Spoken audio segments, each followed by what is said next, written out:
அனைவருக்கும் வணக்கம்.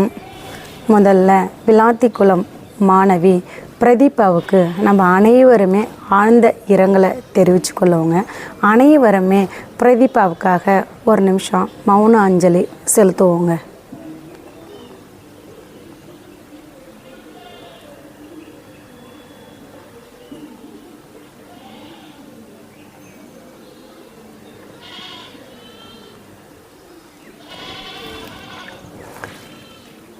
பிரதீபாவுக்கு இந்த கொடூரம் எப்போ நடந்தது அப்படின்னா மார்ச் மாதம் 10ஆம் தேதி நடந்தது. இந்த வழக்கில் என்ன நடக்குது, பிள்ளைக்கு சரியான நீதி கிடைக்குதா, கொலைகாரனுக்கு சரியான தண்டனை கொடுக்குறாங்களா அப்படிங்கிறத பொறுத்திருந்து பார்த்து தான் நம்ம இதை பற்றி பேசணும் அப்படின்னு சொல்லிதாங்க இவ்வளோ நாளாக பாப்பாவுக்கு நடந்த அந்த கொடூரத்தை பற்றி நான் பேசாமல் இருந்தேன். பிரதீபாவுக்கு நடந்த கொடுமையை நான் ஸ்ரீமதி 2ஆக தான் பார்க்குறேன். பாப்பாவுக்கு என்ன கொடுமை நடந்ததோ அதே போல் கொடுமை தான் நடந்திருக்கு. நம்ம குழந்த படிக்க போனது ஒரு குற்றம் அப்படின்னு சொல்லி கொலையை பண்ணனானுங்க. இப்போ பார்த்திங்கன்னா குழந்த அதாவது பாத்ரூம் போனது ஒரு குற்றமாங்க. பாத்ரூம் போன ஒரு கொடுமைக்கு பிள்ளையோட உயிரை போக்கிட்டானுங்க. நம்ம எப்படி பிள்ளைக்கு நீதி வேணும், கொலைகாரனுக்கு தண்டனை வேணும் அப்படின்னு சொல்லி பாப்பாவை வாங்காமல் 10 நாள் வச்சுருந்தோமோ அதே போல் தான் அங்கேயும் வச்சுருந்தாங்க. ஆனால் நம்மளுடைய வழக்கில் பார்த்திங்கன்னா நீங்கள் வாங்குறீங்களா இல்லை நாங்களே எரிச்சிருட்டுமா அப்படின்னு சொல்லி நீதிமன்றத்திலேருந்து நமக்கு உத்தரவு போட்டாங்க. வாங்கணும் அப்படின்னு சொல்லி நம்மளை கட்டாயப்படுத்தினாங்க. நம்ம பிள்ளைக்கான நீதி கிடைக்கணும், எப்போ கொலைகாரனுக்கு தண்டனை கிடைக்குதோ அப்போ தான் பாப்பாவை வாங்கி அடக்கம் பண்ணணும், அப்போனா தான் அவளுடைய ஆத்ம சாந்தி அடையும் அப்படின்னு ஒரே நோக்கத்தோடு இருந்தோம். ஆனால் நமக்கு நீதிமன்றத்தில் இருந்து என்ன சொன்னாங்க அப்படின்னா, நீங்கள் வாங்கி அடக்கம் பண்ணலை அப்படின்னா இந்த அரசாங்கமே அடக்கம் பண்ணிடும் அப்படின்னு அச்சுறுத்தல் பண்ணினாங்க. அதன் பிறகு தான் நம்ம பாப்பாவை வாங்கி அடக்கம் பண்ணணும். இங்கேயும் பார்த்திங்கன்னா அப்படியே தான் நடந்திருக்கு. அதாவது பார்த்திங்கன்னா திட்ட 10 நாளாக வாங்காமல் இருந்தாங்க. கொலைகாரனை கண்டுபிடிச்சா தான் நாங்கள் வாங்குவோம் அப்படின்னு சொல்லி இருந்தாங்க. இப்போ தான் கொலைகாரனை கண்டுபிடிச்சிருக்காங்க. நேற்று தான் பாப்பாவை வாங்கி அடக்கம் பண்ணியிருக்காங்க. இப்போது பிரதீபாவும் பார்த்திங்கன்னா 12வது தான், பாப்பாவும் 12வது தான் படித்தா. இந்த மாதிரி பெண்களுக்கு நடக்கக்கூடிய இந்த கொடுமையெல்லாம் யார் தான் தட்டி கேட்குறது? எப்போ தான் இந்த நெருப்பு அணையாமல் காட்டு தீயாக பரவிக்கிட்டே போய்கிட்டே இருக்குது. இந்த காட்டு தீயை அணைக்க யார் வருவா? குற்றம் செய்கிறவங்களுக்கு சரியான தண்டனையை எப்போ கொடுப்பாங்க? நீங்களே சொல்லுங்கள் பார்க்கலாம். நம்ம குழந்தைக்கு நடந்த கொடுமைக்காக எத்தனை பேர் போராட வந்தாங்க. எல்லாருமே ஜஸ்டிஸ் ஃபார் ஸ்ரீமதி இதுவே ஒரு முற்றுப்புள்ளியாக இருக்கணும் அப்படின்னு தான் எல்லாருமே நினச்சாங்க, எல்லாரும் சொன்னாங்க. ஆனால் பார்த்திங்கன்னா ஜஸ்டிஸ் ஃபார் ஸ்ரீமதி அப்படிங்கிறது முற்றுப்புள்ளியாக இருக்காங்க? கிடையவே கிடையாது. ஒவ்வொரு நாளும் பேர் மாறிக்கிட்டே போகுது. ஒவ்வொரு நாளும் ஜஸ்டிஸ் ஃபார் அப்படின்னு ஸ்ரீமதி, பிரதீபா இப்படின்னு ஒவ்வொரு பேராக சொல்லிக்கிட்டே இருந்துக்கிட்டே போகிறாங்க. இந்த மாதிரி ஒவ்வொரு நாளும் நம்ம வீட்டு பிள்ளைகளை பறி கொடுத்துட்டு justice for justice for justice ஃபார்னு சொல்லிக்கிட்டே இருக்கிறோமே தவிர குற்றவாளிகளுக்கு எங்கேயாவது சரியான தண்டனை கிடைக்குதா பாருங்களேன். இப்போ பார்த்திங்கன்னா பிரதீபா வழக்கில் வெட்ட வெளிச்சமாக தெரியுது இவன் தான் குற்றம் செஞ்சான்னு. அவனுக்கு பார்த்திங்கன்னா அந்த இடத்துல ஷூட்டிங் ஆர்டர் கொடுத்துருக்கணும். அதாவது குழந்தைய அந்த பரதேசி நாயை காட்டு மிராண்டித்தனமாக பிள்ளைய கொடுமை பண்ணினது மட்டும் இல்லாமல் பிள்ளைய கொலையும் பண்ணி பிள்ளைய வெட்டி போட்டிருக்கான். அவனுக்கெல்லாம் என்னங்க ஈவு இறக்கம் காட்டணும்? அது மட்டும் இல்லாத அவன் மேலே பார்த்திங்கன்னா 28 வழக்கு இருக்குன்னு சொல்கிறாங்க. அவன் வந்த வண்டி கூட பார்த்திங்கன்னா எங்கேயோ திருடிக்கிட்டு வந்த வண்டி தான்.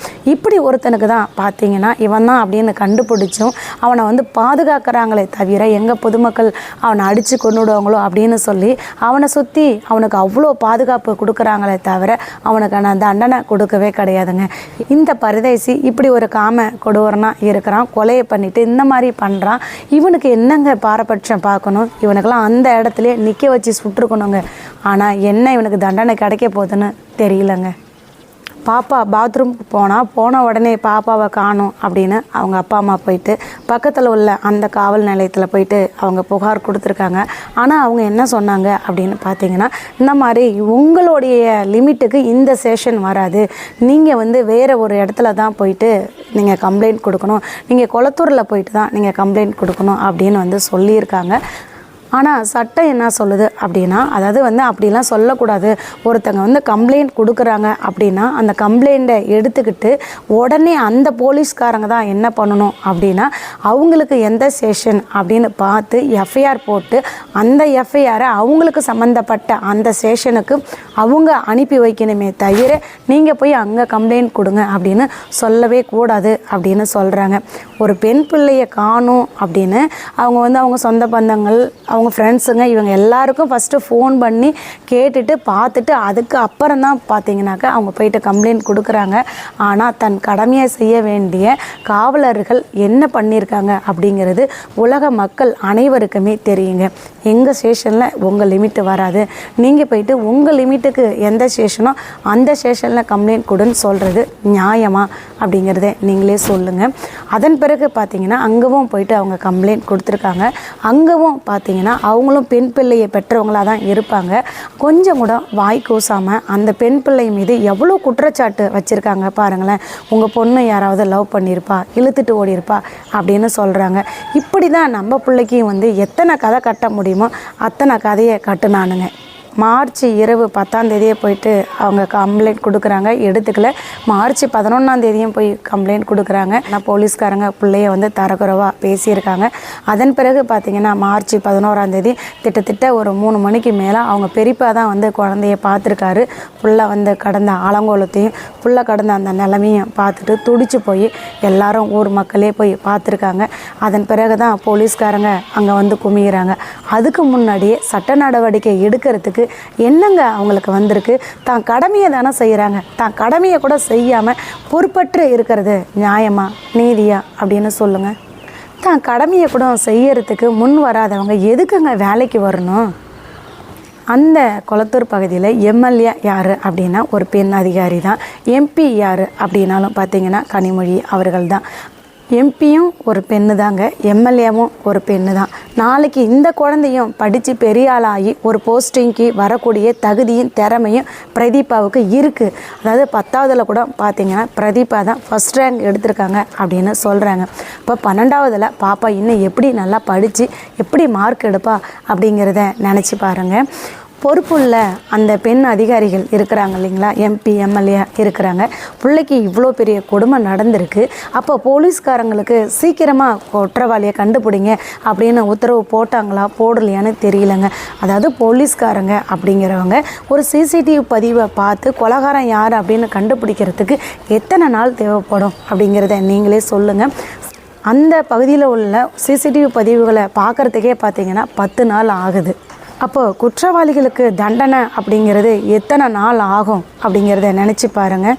இந்த மாதிரி ஆட்களை விட்டுக்கிட்டே போக போக போக தான் நம்ம வீட்டு குழந்தைங்கள ஒவ்வொருத்தங்களாக நம்ம இழந்துக்கிட்டே இருக்கிறோங்க.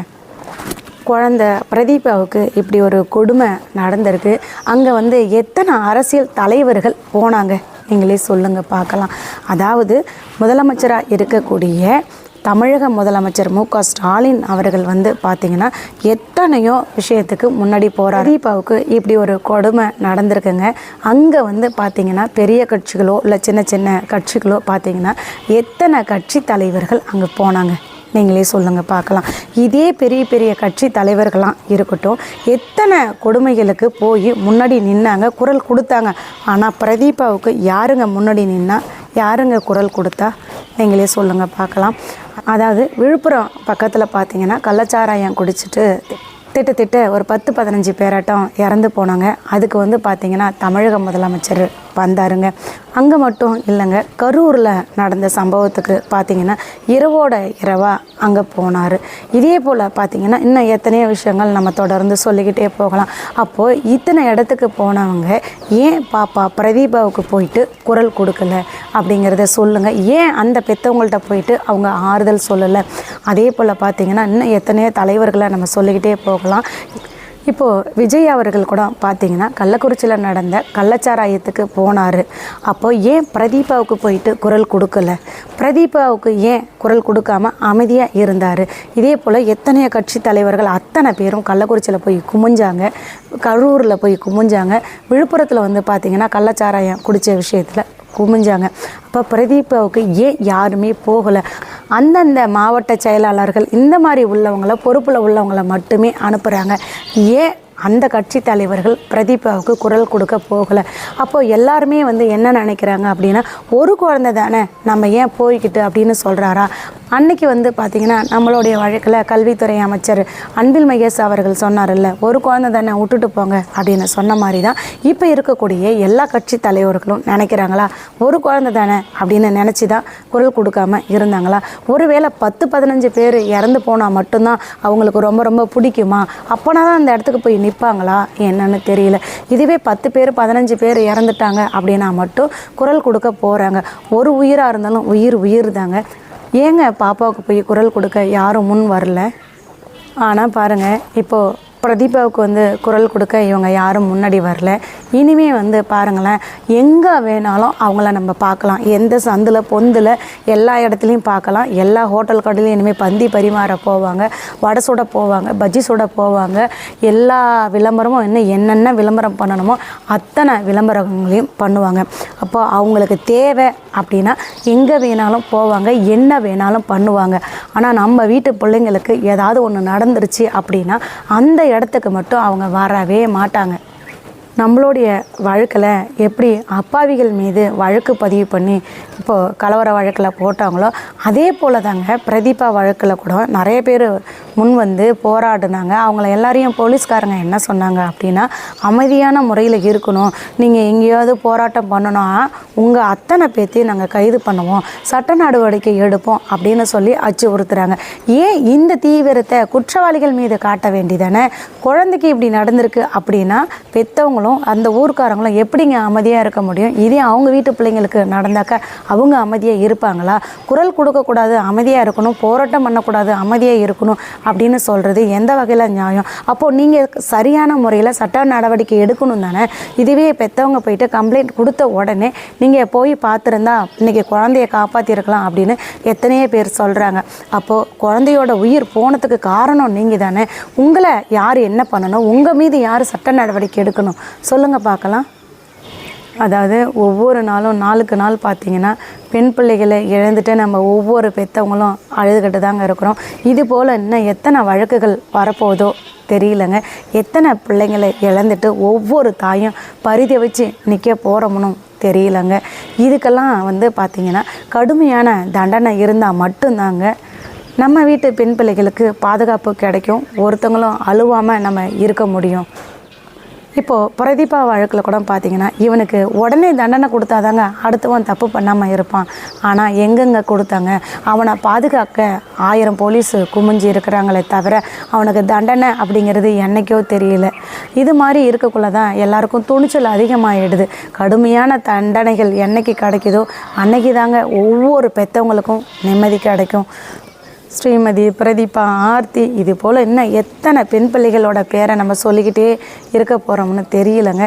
எத்தனை பெற்றவங்க அழுதுகிட்டு இருக்க போகிறாங்கன்னு தெரியலங்க. நம்மளுடைய வழக்கு ஏப்ரல் 1 சொல்லியிருக்காங்க. ஏப்ரல் 1 என்ன நடக்கும்னு தெரியலங்க. பொறுத்திருந்து பார்ப்போம். தொடர்ந்து பயணிச்சுக்கிட்டே இருப்போம். Justice for Srimathi.